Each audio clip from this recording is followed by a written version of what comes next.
Assalamualaikum warahmatullahi wabarakatuh. Good morning all. How are you today?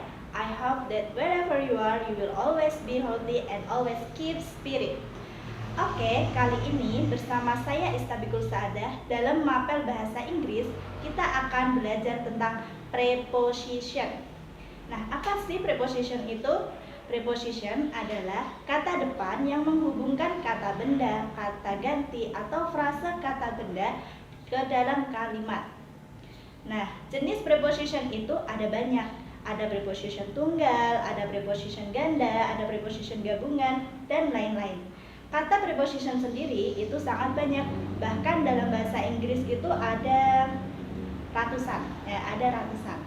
Nah, sekarang sebelum kita masuk ke materi, kita harus tahu apa fungsi dari preposition itu. Preposition is used to show direction, time, location, and place, and to introduce an object. Nah, jadi preposition itu digunakan untuk menerangkan atau menunjukkan suatu tempat, kemudian waktu, kemudian arah, dan menunjukkan beberapa benda. Preposition juga bisa jadi rumit di kalangan pelajar, karena memang tidak ada aturan atau rumus pasti untuk memilih kata depan.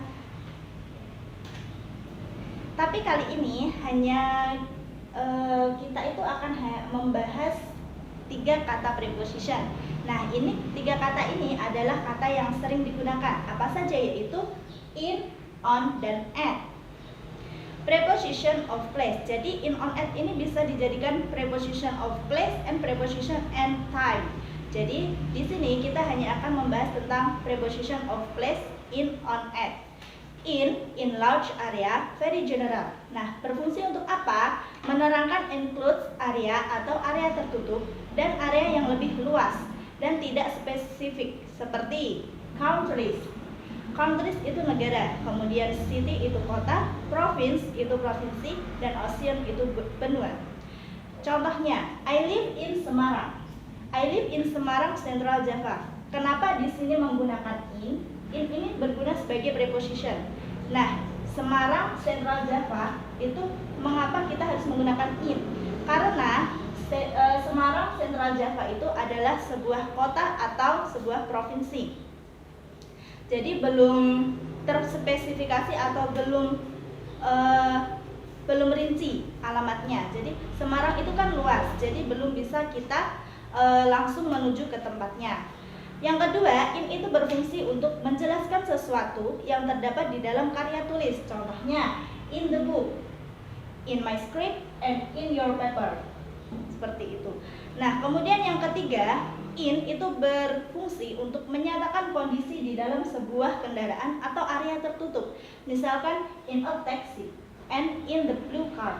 Jadi taksi itu kan banyak, bukan hanya taksi bernomor berapa atau berplat nomor berapa. Jadi menggunakannya in, karena in itu masih sangat luas dan umum sekali. Selanjutnya, in itu juga digunakan untuk in the picture, in this universe, and in the world. Jadi kalau di dalam dunia kita menggunakannya in. Yang on itu more specific, jadi lebih spesifikasi dari in. Berfungsi menerangkan area yang sedikit lebih spesifik dari in, biasanya untuk menyebutkan alamat menggunakan streets on avenues, jalan tanpa nomor, kemudian rivers and beach. Nah, mengapa di sini menggunakan on? Mengapa on itu dikatakan lebih spesifikasi sedikit daripada in? Karena menggunakan on ini sudah sedikit terlihat kita harus menuju kemana, tetapi belum rinci. Sedikit jelas tapi belum jelas sekali. Example, ada I live on Mangga Street, Semarang. Mengapa di sini menggunakan on? Karena di sini sudah ada keterangan jalannya di Semarang, tetapi sudah ada keterangan jalannya. Meskipun sudah ada keterangan jalannya, kita tetap belum bisa mengetahui di mana itu letak pastinya. Kemudian, my father is fishing on Boyoromos Rivers, itu di Karanggede. Nah, ayah saya itu memancing di Sungai Boyoromo. Padahal sungai itu panjang, bukan hanya di suatu tempat. Kemudian ada my cousin's home in 8th Avenue, Kanjil Street. Nah, di sini rumahnya saudara saya itu di jalan ke-8 di Jalan Kantil.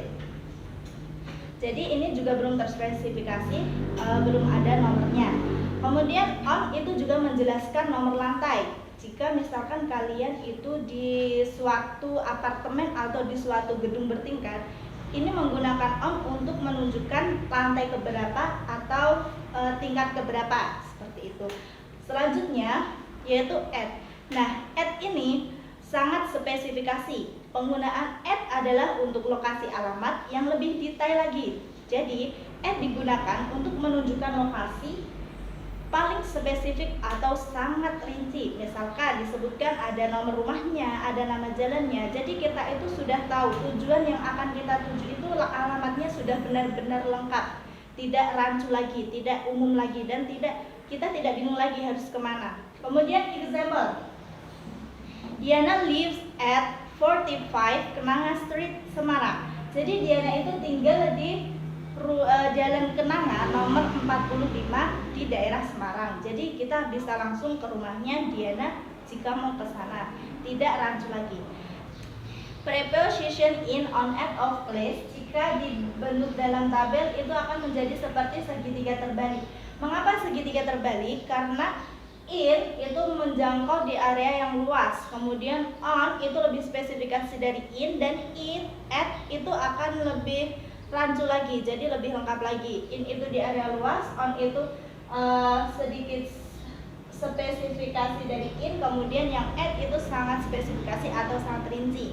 Nah, begitulah sedikit gambaran tentang preposition of place, in, on, at. Semoga bermanfaat. Belajarlah dengan sekerasnya agar tak mungkin menjadi mungkin suatu hari nanti. That's all from me. Thanks for your attention and sorry for mistakes. Wassalamualaikum warahmatullahi wabarakatuh.